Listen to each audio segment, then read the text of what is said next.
Where did Robert go? Rob's go. That's weird. Wow, to a solid start. Yeah, we might as well. Hello, everybody. Hope you guys are staying warm and just staying warm during this cold or snowy day today. So, we're going to talk about 28 years later, the Bowen Temple. Oh, you came back now. You good, Robs? How am I now? You're good. You're good on my end.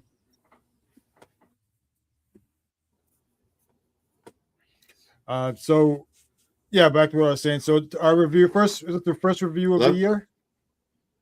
First official review of the year. Yeah, I thought so. Robs, can you hear us okay? Okay. All right. All right, we're good. Yeah, all right, perfect. So this is the first official review for 2026, and we're going to start off with a bang because 28 years later, the Bowen Temple. My expectations for this movie was kind of content because I did like 28 years later, 28 weeks ago, or 30 weeks ago now. But this one I was not sure where they were going with because of the way that last one ended. But I'm glad my expectation was very content because when I watched this movie for the first time, I was really it paid off to a lot of things that the first one set up, and it also just got two great performances in this movie. So I'm glad my expectations was very content, not high, not low.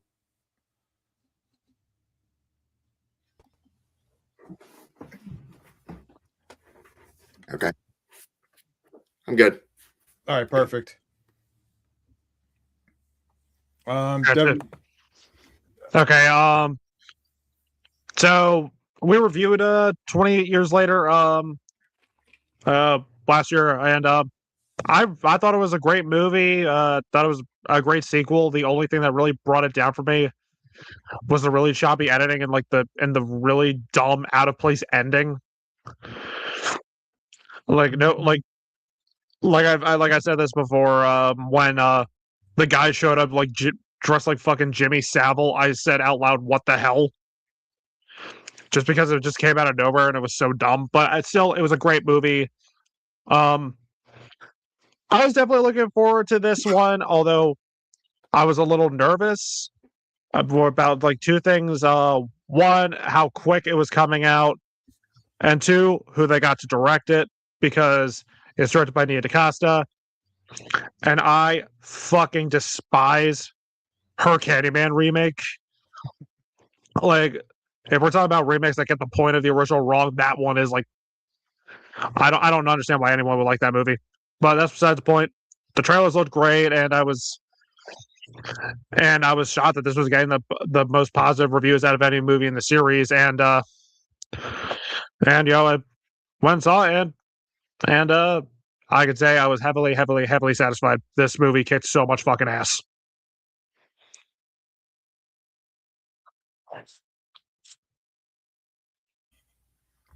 Okay. Is it my turn? Yeah. So for my expectations, look, I will say this right now. I love the original 28 Days Later. I remember that's a movie I remember seeing when I was in middle school. It's a really awesome movie. 28 Weeks Later was decent, but it was not as strong as and then of course 20 years later, I liked it, but there were some things that did bother me about it. Like, I mean, I do agree with Devin that the editing was a little too choppy, and the fact that the ending was kind of one of those out of nowhere, out of left field kind of things. It was more weird than anything.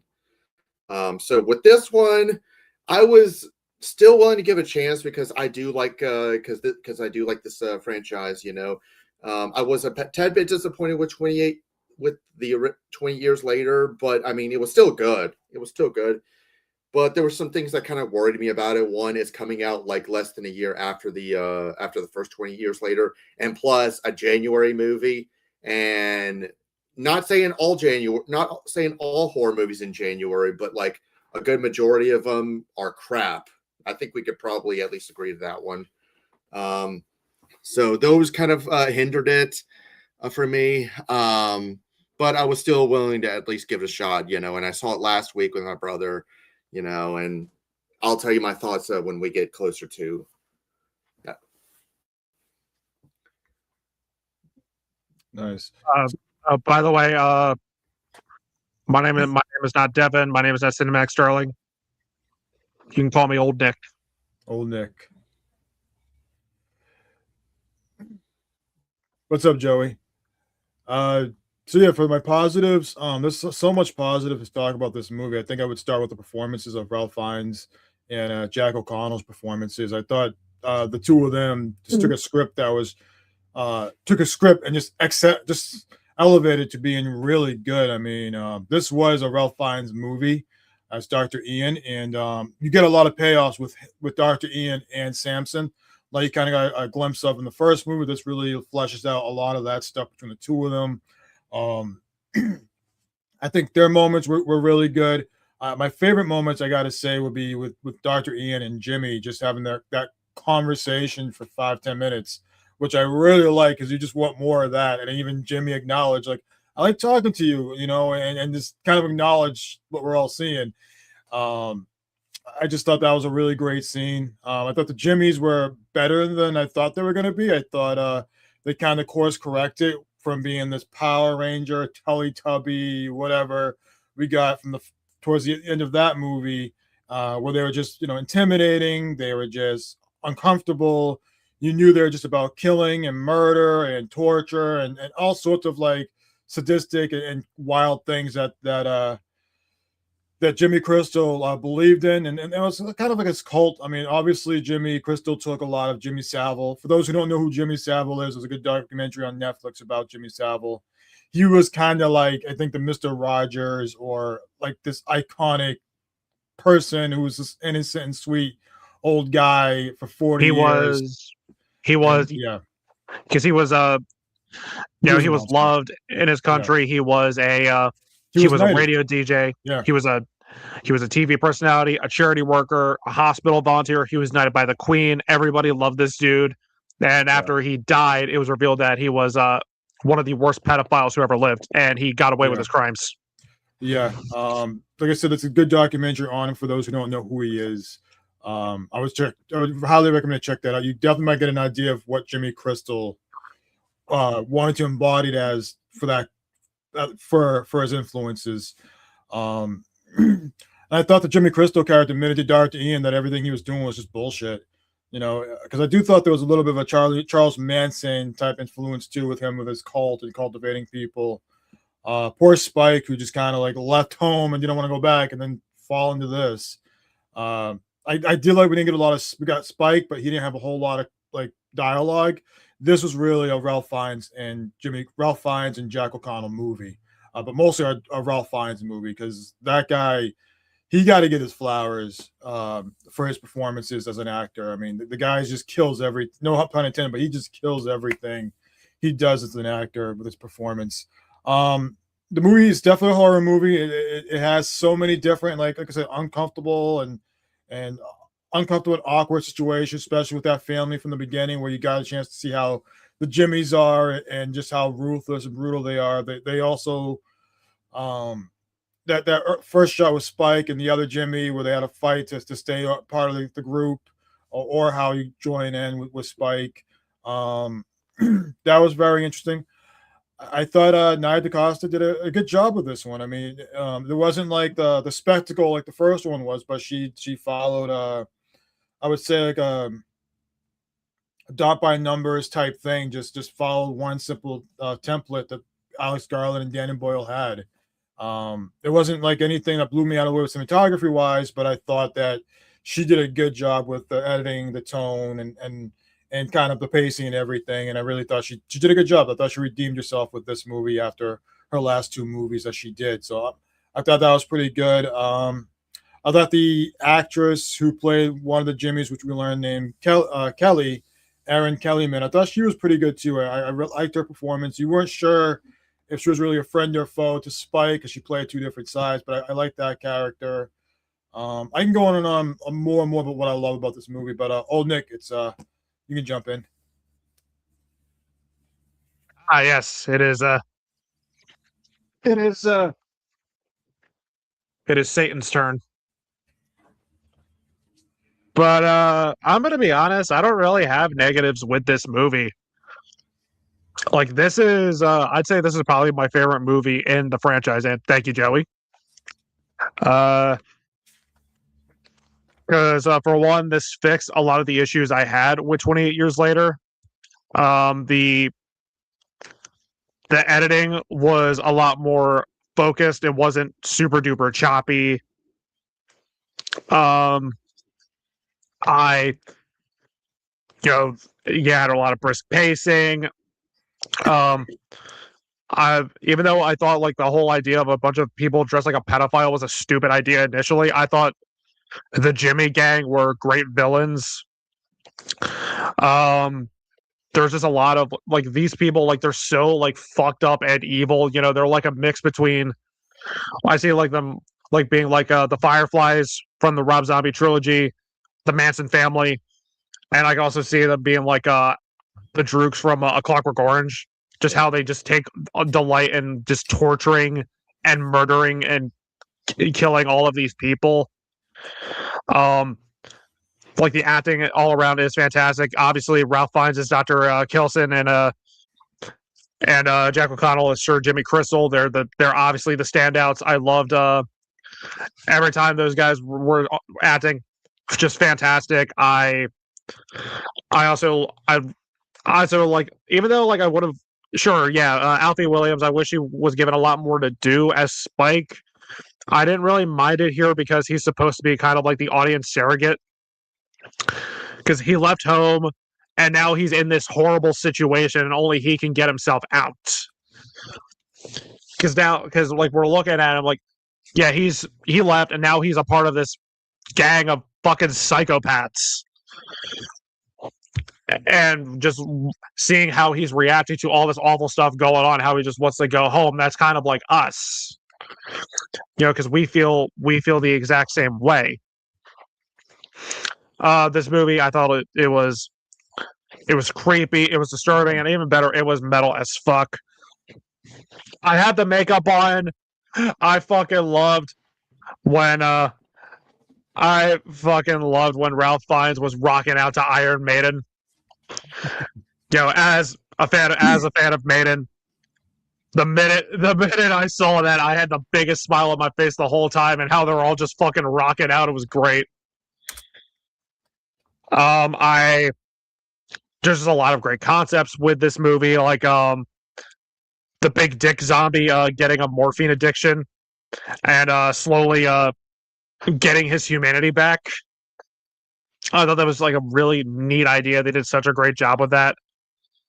I thought just everything. Like I said, there isn't really anything in this movie I disliked. I loved it like all the way through. Much like Companion, this is the rare exception of a January horror movie actually being good. It's rare, but it does happen.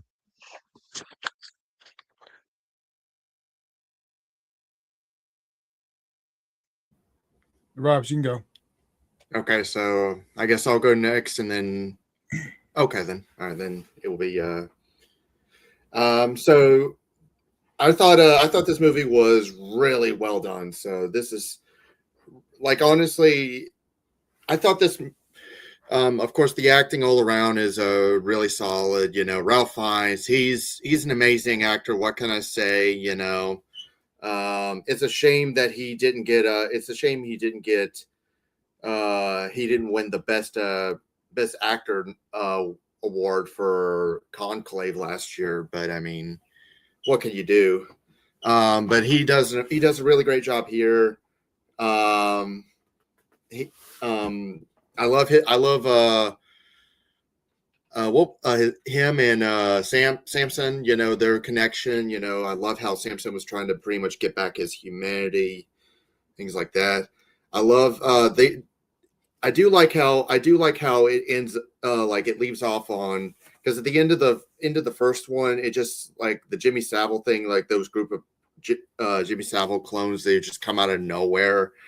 But it's like it kind of makes sense here, and I do like how we're pretty much seeing things from what Spike was, for the kid from in the first one, the one that joined this gang of psychopaths, you know, we're kind of like in an awkward spot with him. You know, we see how he's awkward, how it's like he doesn't want to be here, he wants to leave. You know, and even one of the other members is pretty much like on his side. You know, I do like how it explores that because I mean this group is crazy. You know, what could you say? You know, they are just, and I do like how what's the actor that played the main Jimmy Crystal? I forgot his name. Jack O'Connell. Jack O'Connell, who he played. Yeah, Jack O'Connell. Like he does a really great job. Yeah, he does a great job as playing this crazy, batshit insane guy, you know, who has like this little cult of his, you know, like trying to, you know, how it's just like him being insane. The editing was a lot better here than it was in the was a lot better here. There was no like super choppy editing or anything like that. It all seems like it flow like and it seems like the story for the most part flows really well. I'll get to more of that more on the negatives, or I guess mixed, since it's more of a mixed thing. But it seems like but and of course the ending wow is one of those holy shit, this is badass kind of thing.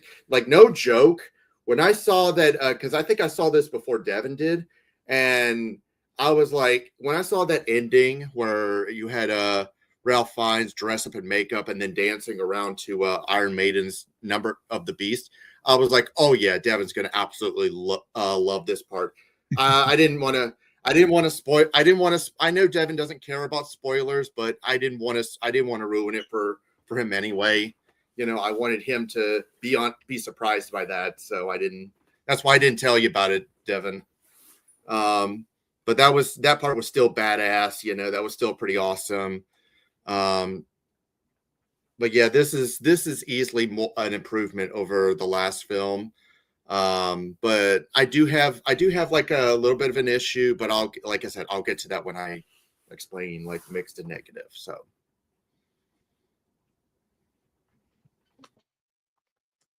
okay. So because Rob always loves when I do this, so I must do this for him always. If I had a nickel for every 28 years later or 28 movie that was by a different director that was better than its predecessor, I'd have 2 nickels, which isn't a lot, but it's weird that it happened twice.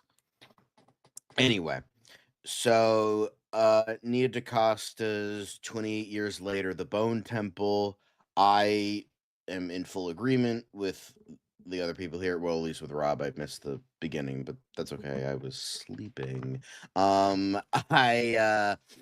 I thought this, yeah, as I said, I thought this was a massive improvement. I don't hate 28 years later. It's not, I kind of flip-flop. It's not my least favorite 28 movie. 28 Days Later is probably my least favorite. It's not a bad movie by any means, it's just very overrated. But 28 years later, I think the biggest problem with that movie is literally the first 2 acts. I thought it was very slow, very choppy, not terribly interesting, despite some good performances and some good moments.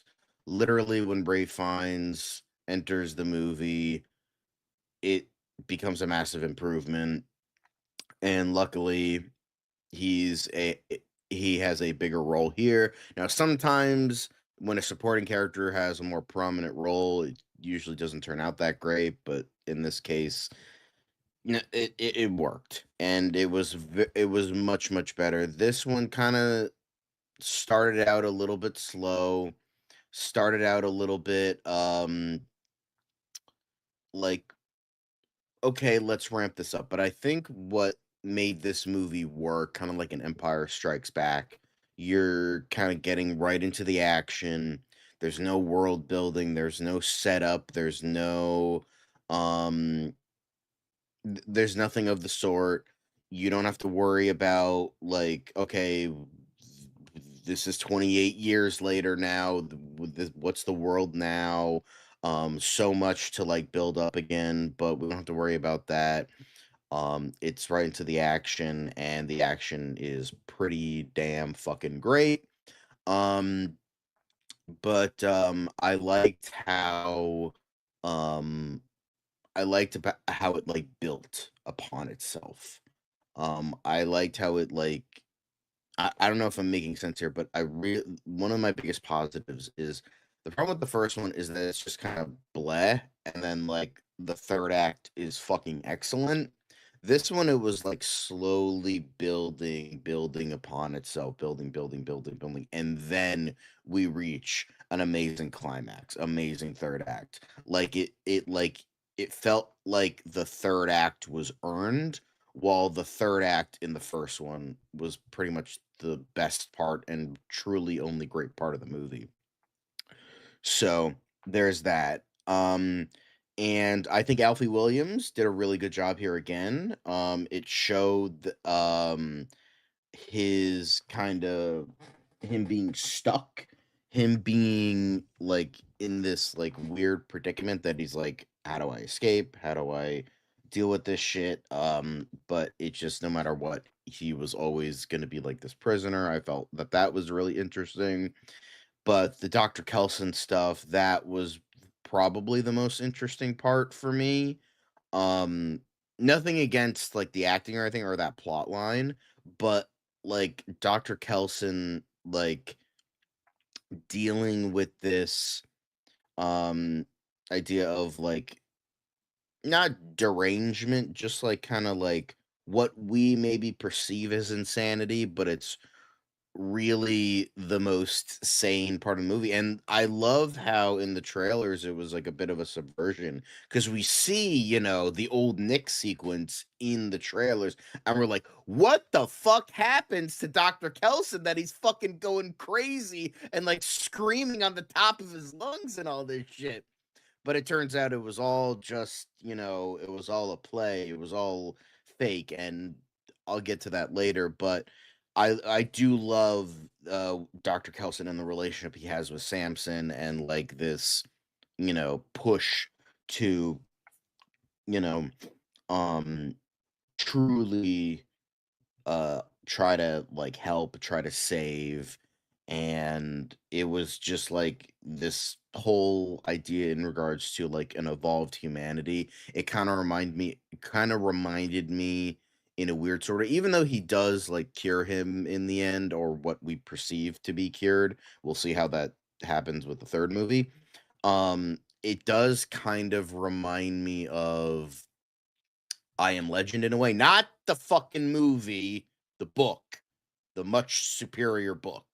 Um, how it's like kind of like a brave new world of like an evolved humanity rather than the old age kind of thing. So, um, I really liked that. I thought, and much like with the first one, the third act is the best part. Pretty sure, like it's not just me being a fan of Iron Maiden. It's just like genuinely a very exciting and like intriguing way of like bringing all of this together, bringing these two like very different plot lines together. And it shows like Kelson being this like trying to hold it together when realizing how deeply fucked up this like Sir Jimmy character really is. Like God, it just shows how fucking extraordinarily amazing Ray Fiennes is as an actor. Just the little machinations of like when Sir Jimmy is talking to him, oh, you want us to continue our mission of slaughter and killing and skinning and destroying.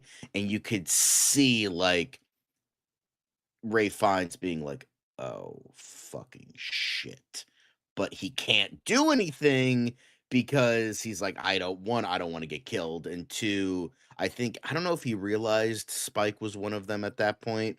But even then, like once he like, and that was another good like showcase of his emotions and his performance was when he realized Spike was one of them. Um, so that was just brilliant acting. And again, the fact that we live in a world where Ray Fiennes does not have an Oscar is just fucking ridiculous. I mean, I can't imagine he gets nominated for this film, but like, let's hope he does, and they give him a pity Oscar at this point, because the fact that he doesn't is just absolutely fucking ridiculous. Anyway, but that sequence was brilliant, and honestly, I thought the score was excellent. The editing, as everyone probably said, was much better, less choppy, paced better, way more interesting. As I said, it builds upon itself rather than like a semi-decent kind of movie for the first two acts and then like the greatest like third act like I've ever seen in a zombie movie. This one was more like the first two acts had more that made me like this movie more. However, I do think the third act of the 28 years later was so beautiful. I do think it was better than this third act alone, even though, I do love the music and I do love, Ray Fiennes and Old Nick and all that stuff, but that third act for 20 years later, honestly, that in a capsule is probably the best thing that this franchise has ever produced, easily. Like, that third act was just incredible. However, this movie actually had the rest of the movie live up to the third act. Like, it was a whole movie that was amazing rather than just the third act. So yeah, I can't imagine I have any mixed, but I pretty like the acting from Samson, excellent. The acting from Jack O'Connell, absolutely excellent. Just goes to show that this dude has a future in horror. Remick was a fucking absolutely excellent performance. Sir Jimmy was an absolutely excellent performance. And just fucking creepy and disturbing and gets under your skin in all the right ways. The fucking skinning sequence I actually had to close my eyes a couple of times because it was that disgusting and gross and fucked up, but like the effects were good. The practicals were great, guys. The effects were amazing. But like that whole sequence with the barn burning, that was another great sequence. I also liked Kelly, one of the other Jimmys. I thought she did a really good job. She's kind of one of those character actresses she was in Falcon and the Winter Soldier. She's been in a bunch of stuff. She's a very good actress. But yeah, I think overall, I thought it was a very excellent movie. Maybe I have a mixed. I don't know, but we'll see when we get there. But yeah, that's my thoughts. A little filibustery. I apologize, but a lot of great stuff in this movie. You're good. So yeah, the next thing we're gonna talk about is negatives. So I don't have a whole lot of negatives. I would say maybe the movie was just too long. I mean, you can make a case that was too long, maybe, but like, I Yeah, don't really have anything else to say that's negative. A case could be made. Maybe the Jimmys weren't utilized a lot. Maybe I don't know, but yeah, I don't really have a whole lot of negatives about this movie. This movie was great. yeah. I don't have.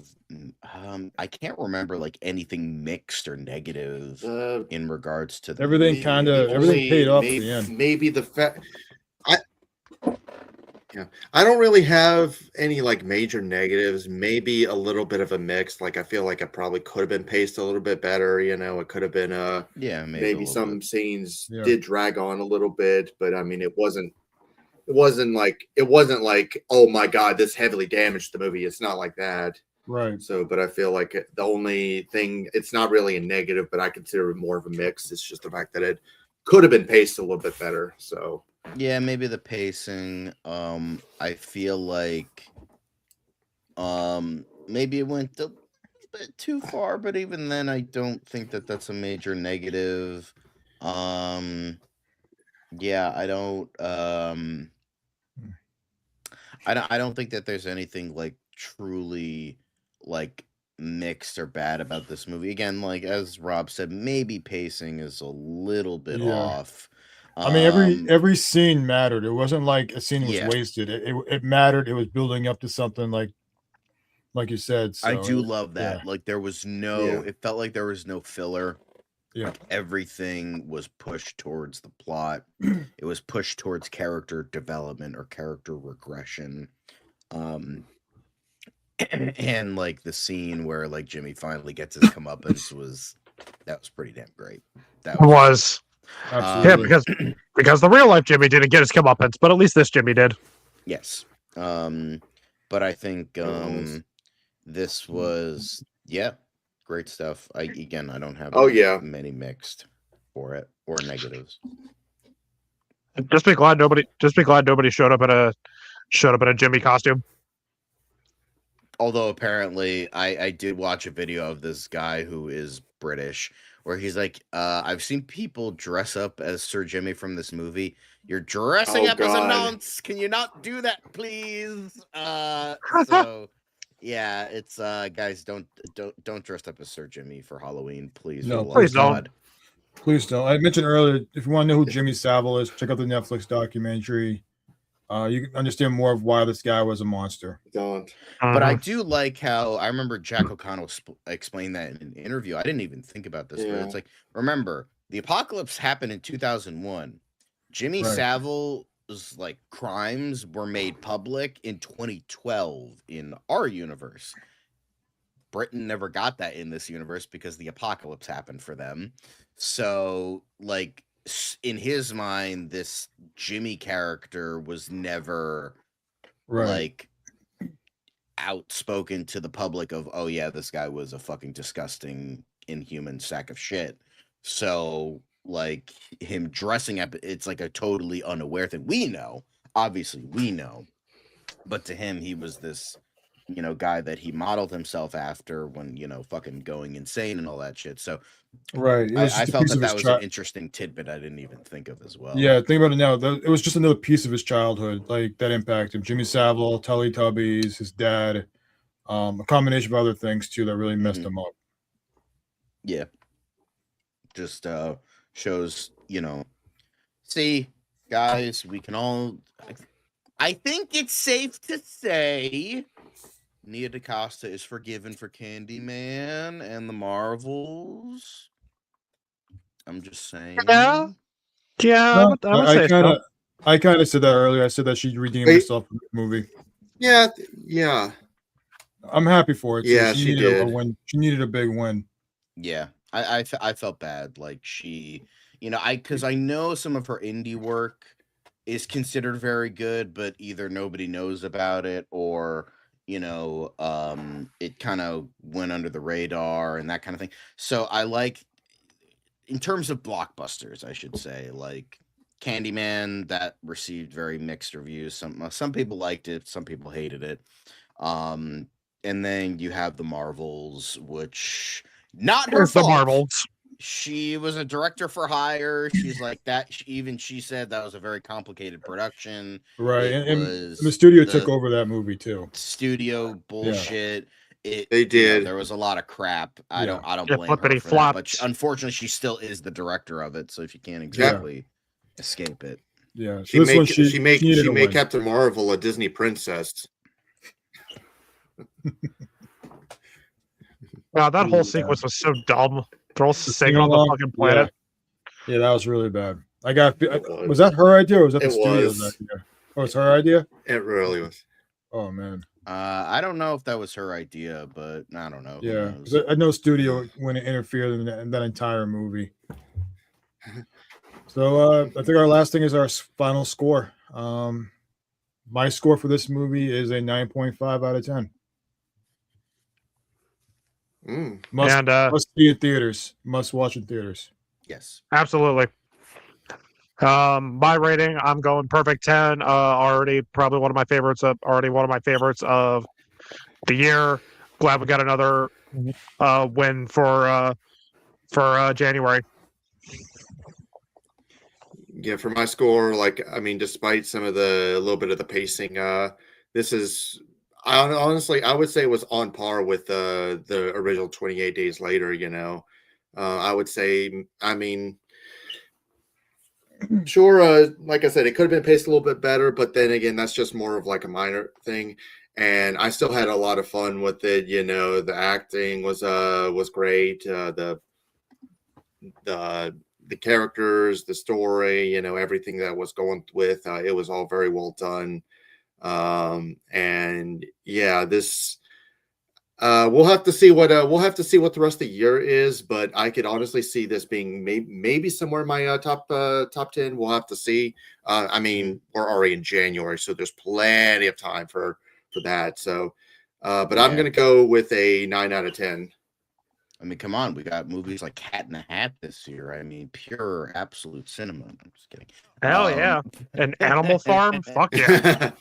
Kind of wish that Austin was here to hear that. I know, right? Yeah. And we all come on, we all know Wuthering Shout Heights out is going to be a Austin. big win.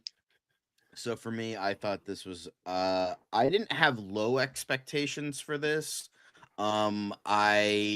I was like, I could go either way, like, because as I've said before, I prefer 28 weeks later to 28 days later. I know I'm the weird one where it's like, You're not the 28 only one that days feels later is that way. considered excellent, 28 years later is considered excellent, but 28 weeks later is kind of considered the black sheep of the franchise. But I prefer it. Like, I love that movie.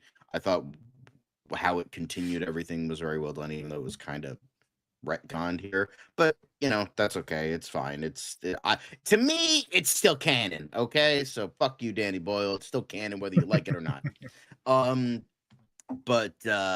But for me, I thought it ramped up everything. I thought it did everything better, with maybe the exception of the third act. I thought the third act from the previous film was a little bit better.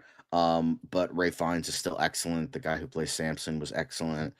Alfie Williams, who plays Spike, is excellent. Kelly, I don't know the actress's name. It's She was Kelly excellent. Element or whatever it is. Yeah, Element thank or you. some yeah. And then Jack O'Connell giving another amazing horror performance. Like, this dude, Aaron Kelly, man, I'm sorry.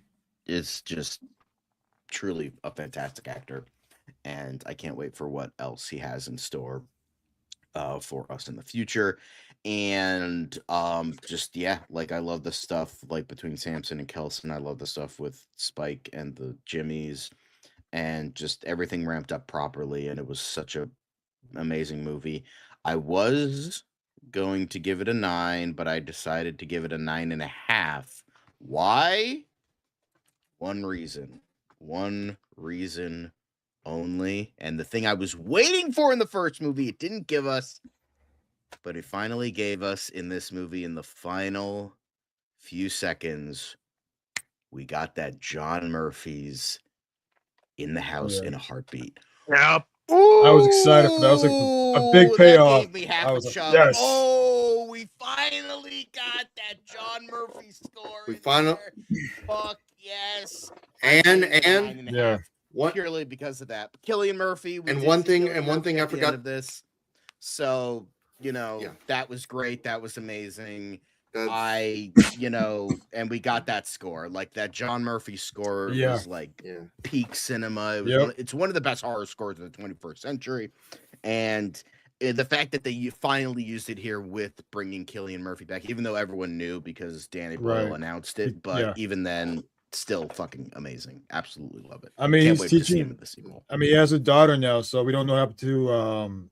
Where is his name? I forgot the girl's name that he survived with in the first one, but they have a daughter now, so he was homeschooling her. So I'm excited to see where they go with That Jim. That he was with in the. Yeah, I forgot what was it. Can't remember. I I thought it did was. too. Yeah, no. She Because played we haven't Moneypenny seen the new Yeah. I just forgot the character's name. James Bond films. What was her name? Naomi something. Hang on, it's gonna bother me. Me too. No Time to Die. She played Moneypenny and Naomi Harris. Naomi Harris, yeah. That was it. Okay. Yep. Selena. That's who it was. I kept thinking Selena. I just wasn't 100% sure. So Selena was the girl that he had the kid with. So we don't know what happened to Selena, but we know he has a daughter. Yeah. Mm. If you want to feel old, the girl who played Hannah in 28 Well, maybe we'll Days find out in the Later, next one. So Maybe, who yeah. knows? she's almost It's- 40 now. So feel Yeah, old we're yet, old. guys? Yeah. I did find it kind of fun. I think did they mention World War II or something when they were talking about their studies or something? Yeah, like Winston Churchill, all that stuff. Yeah, because I was thinking of like Oppenheimer because he did Oppenheimer a couple of years ago. I thought they were Yeah, dropping yeah. Oppenheimer thing. So I'm excited to see where they go. We saw Spike and Kelly at the end being chased by a bunch of zombies. Yep. So I'm excited to then see where they go with that. That was another thing I forgot to mention. I really liked how when his daughter asked him, she's like, "Dad, do we help?" And then he just looks at her. He's like, "Of course we'll help." And I'm just like, "Ooh, missed you, Jim." Like, I don't love 28 Days Later like a lot of other people do, but like I can't deny Cillian Murphy, his incredible acting and that incredible character in that original film. So, you know, yeah, that was just, I really like that. Again, that's kind of like the hopeful thing in the apocalypse. I really like that. Of course, we'll help our fellow man. I thought that was really great, and I'm really curious how everything will ramp up and end with the third film with Danny Boyle coming back. So yeah, I'm kind of curious more of like, do we get more of the government side of things? So- like, why is the government so not with- helping them? Things like that. You know, just Yeah. more questions that haven't been answered yet with what's been going on. Now that we're back following Jim and he's back in the picture again. Sorry, Robs, go ahead. So with how this movie is going, like at the box office, you know, it's like, would you say that it's going to be at least enough for them to greenlight a third one for this trilogy, or? it's been greenlit. It has been It's already greenlit. been Okay. greenlit. Yeah. I didn't know if it Ahead of wasn't the, out there. Okay. Ahead of this movie coming out, it did officially get Oh, wow. greenlit by Sony. It's happening. Good, because So even if this one doesn't do too well, they're gonna make a third one anyway. Yeah, they're gonna make the third one mainly because the first one did well, and this one I feel like is gonna be more of a sleeper hit where it's gonna eventually gonna make a go on profit, money. but it's not as big as the first one, but it did come out at an awkward time. Like nobody's really coming into the theater in January, and then on top of the fact, you also have It's still competing against Avatar 3. yeah, that too, Mhm. and then and it also has the Winter Storm, which it's kind of taking away its second weekend, but Yeah. And it fell on January. Like you said, John, just it's in January. That kind of hurt it too. yeah. Yeah. Yeah, I think my theaters are closed because of the storm. Yeah. But I think it's going to do I mean, really all well of ours digitally. are. I think it's going to do really well once it Yeah. goes on digital. More people are going to see this in digital. Yeah. Yeah. So what's the next movie where we are going to be reviewing? It should. I'm pretty sure it's either going to be Iron Lung or I think Send it's- Help. Nice. I forgot which one. Which I one did think- we I send mean, for first? I I forgot. think we'll probably do Send Help first because that's more of a known movie. It's got Sam Raimi and all that, so attached to it is Rachel McAdams. Okay. So we'll probably we don't know. Well, Send Help is being hosted by me. Iron Lung is being hosted by Austin. We'll see what Austin's schedule is. And most likely it's gonna be Send Help on Saturday, Iron Lung on Sunday. So Mm. that's how usually we do it when we have Gotcha. a double stacked weekend with two different hosts. Cool. I mean, that's assuming that nothing else is. We're not reviewing anything else the weekend after, because then we could probably just delay it. But we'll see. Yeah, we'll see. But when the snowstorm's over, go see this movie. It's highly recommended. And Mhm. 2026 is off with a bang. Hallelujah. Yeah. Yes. Go see this movie. Hail Satan. Go see this movie Satan. instead of the shitty one that I saw yesterday. Yeah, watch this. Mercy. Don't watch Mercy. Even though Mercy apparently dethroned Avatar, get fucked, Chris Pratt haters.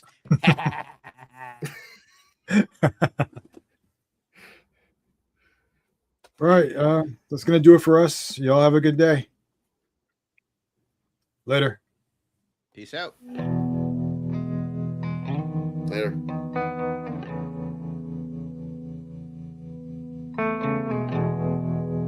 Once again, we have brought light Satan into the world. You're welcome, America. You're welcome, America.